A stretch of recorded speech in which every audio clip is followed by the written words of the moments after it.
Ce nouveau partenariat a pour but de booster le milieu de la recherche. De booster le milieu de la recherche, une recherche et démontrer que les chercheurs maliens sont capables réellement d'apporter leur contribution de façon significative dans l'avènement du Mali-Croix, comme on dit maintenant. Et ce qu'on espère, c'est que tous les jeunes chercheurs vont pouvoir être animés par le même engouement que je partage avec le professeur Sanogo. Et on veut mettre aussi en avant les chercheurs maliens. Les chercheurs maliens doivent se positionner, se valoriser eux-mêmes, s'intéresser aux problèmes réels du Mali. Ça va faire que le Mali sera certainement à l'avant-garde en ce qui concerne l'industrie du karité. Un des projets phares que nous allons avoir, c'est vraiment de faire l'état général pour savoir vraiment c'est quoi l'état de l'industrie du karité au Mali. Donc ça, c'est un point sur lequel nous allons travailler ensemble avec l'Institut. Et une fois qu'on aura établi cela, c'est de faire la cartographie du karité. S'il y a une cartographie, c'est de l'actualiser, bien sûr. Donc on va fouiller tous les travaux qui ont déjà été faits. Il ne s'agit pas de réinventer la roue. On va juste réactualiser ce qui a déjà été fait. S'il y a lieu d'améliorer ou d'approfondir des études, on va également le faire. Et un autre point, c'est d'essayer d'augmenter l'utilisation du beurre de karité à l'intérieur du Mali. Parce que les autres aiment le beurre de karité parce qu'ils ont réalisé que c'est bien pour eux. Je prends l'exemple du Canada. Le Canada, il n'y a pas de frais douaniers pour importer le beurre de karité. Tu peux importer autant que tu veux. En réalité, ça veut dire quoi? Ça veut dire qu'ils veulent même encourager la consommation du beurre de karité dans leur alimentation. C'est ça la réalité. Mais de l'autre côté, nous ici au Mali, on se dit, le cassave est devenu faible, on ne peut pas manger, on n'aime pas ça trop. Le beurre de karité a une tendance à rancir beaucoup parce que les techniques de production ne sont pas bien contrôlées. Alors l'Institut peut aider dans la formation de ceux qui produisent le beurre de karité de façon artisanale pour les aider à améliorer la qualité de leurs produits. L'objectif des Américains, c'est quoi? C'est de pouvoir maximiser le potentiel du beurre de karité. Et que font les Maliens? Moi, j'apprends tout ça, tout ce potentiel en tant que Malien. C'est sûr que je suis motivé pour un retour d'ascenseur, un retour des connaissances et des technologies vers le Mali. Donc, c'est cette opportunité que Orokia m'a donnée et j'espère réellement que cette collaboration a des beaux jours devant elle. Et j'espère que nous allons avoir le soutien de tout un chacun ici, de chaque membre de son institut, pour pouvoir aller de l'avant ensemble et aussi collaborer avec d'autres acteurs dans le milieu du beurre de karité. Des acteurs privés, des acteurs qui sont dans le domaine technologique aussi, ou même tout simplement des spécialistes dans la commercialisation aussi. Parce que l'appui de tout un chacun est important. Alors en termes de formation, et innovation toujours, tous les aspects que nous avons vus peuvent ouvrir des potentiels, des filières d'études même pour l'Institut en tant que tel. On peut former des spécialistes en phytochimie. Je ne sais pas si c'est déjà enseigné ici comme matière spéciale, mais ça c'est un domaine qu'on peut facilement développer ici dans le cadre de cette collaboration. La phytocosmétologie, donc fabriquer des cosmétiques juste à base des produits 100% naturels en utilisant des matières premières renouvelables de chez nous. Et aussi, on peut développer un tas de technologies destinées à diverses applications. On ne va pas tout nommer ici. Mais la réalité est que ça va prendre une collaboration non seulement avec l'Institut ici, mais avec aussi l'Institut, avec les autres universités, surtout l'Université de technologie de Bamako, je pense, ceux qui produisent qui produisent des ingénieurs qui vont nous aider éventuellement dans les différentes applications. Donc en réalité, en travaillant sur le beurre de karité, on se donne en réalité des excuses pour dire on travaille avec le beurre de karité, mais ça ouvre la porte à une panoplie de molécules et d'opportunités pour travailler sur d'autres plantes également. Parce que l'aromathérapie, en utilisant le beurre de karité, on peut booster beaucoup le potentiel de ces huiles essentielles qu'on peut trouver aussi de façon naturelle dans notre environnement ici, de façon endémique au Mali. Donc, il y a énormément de choses à faire.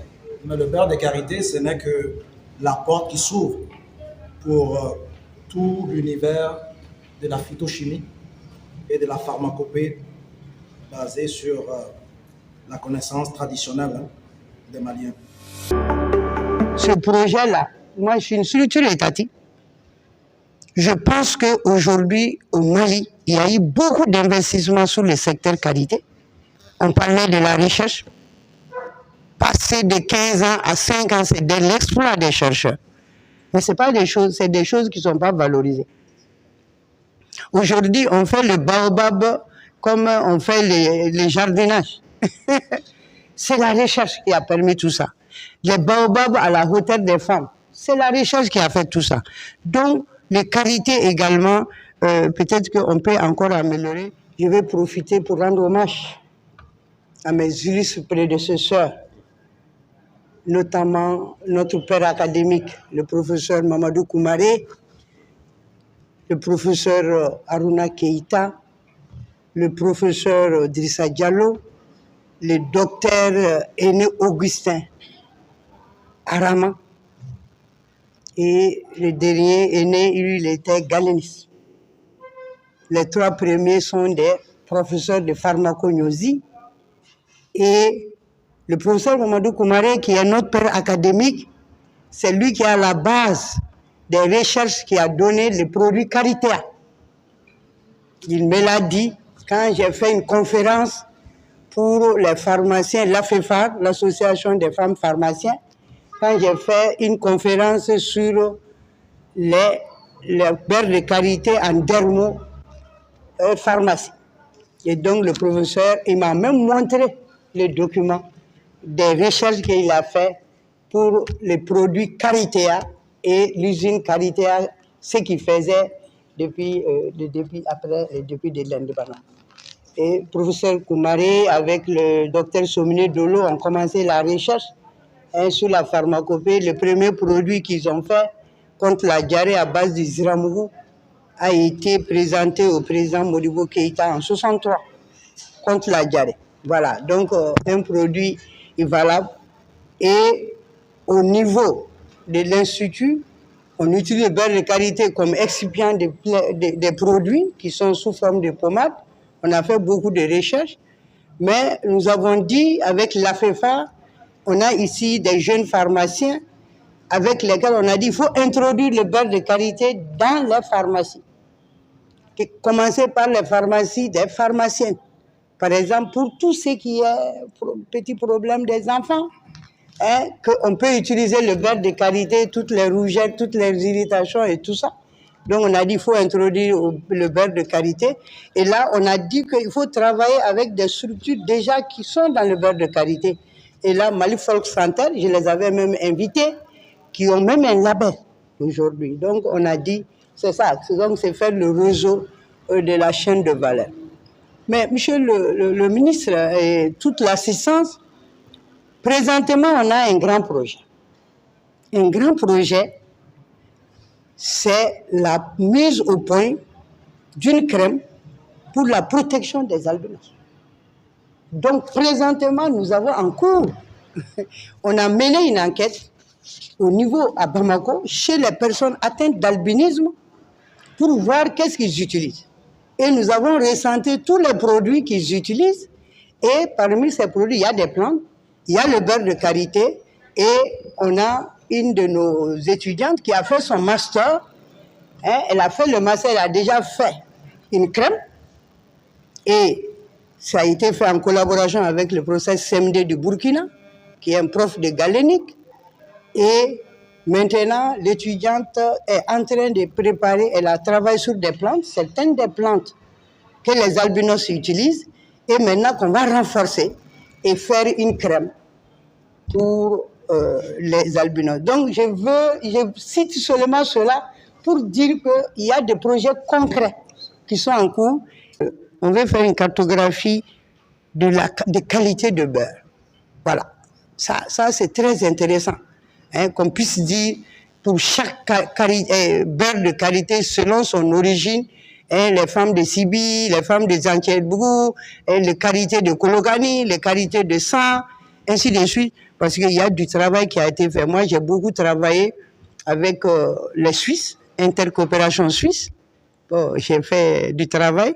J'ai fait Sikasso, la zone de Sikasso, la zone de Kolokani. On avait, bon, Kolokani c'était avec les Italiens, mais Sikasso, j'ai travaillé, et puis sans, on a travaillé, on avait les presses qui se déplacent.